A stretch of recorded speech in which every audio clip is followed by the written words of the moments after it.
Well, hello, and here today on the Rusty Glovebox, what we're going to do today is we're going to work on the Ward Squire 10 Gilson tractor, and we're going to repair the steering wheel. I've already kind of got a few steps ahead of y'all, so we're going to have to kind of play catch up.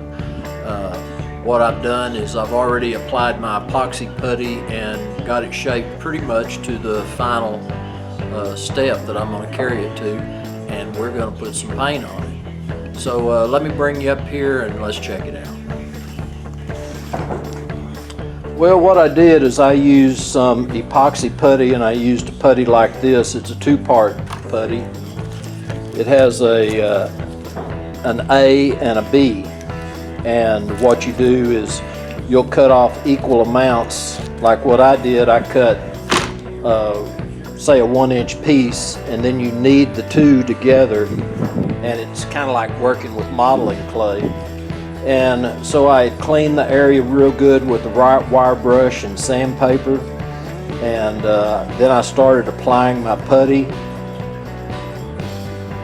One thing about it, you don't want to put more putty than you need, but you want to put enough.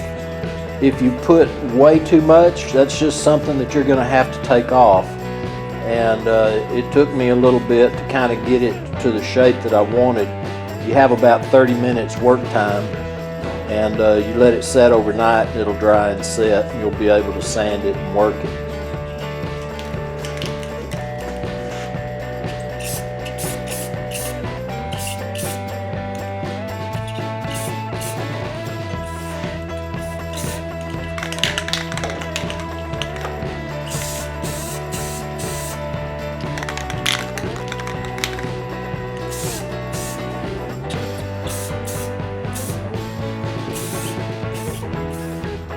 Well, here we go, folks. Here's the finished project, and I got a couple of coats of paint on it, and I'm going to leave it at that, let that set up good, and we'll see how everything looks.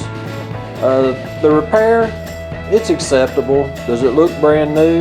No, but it looks pretty good, so I'm happy with it.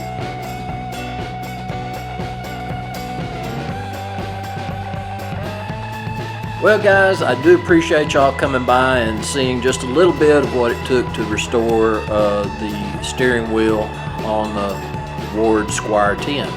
So, as always, I do appreciate y'all coming by the shop. This is Rusty Glovebox, and I'm out.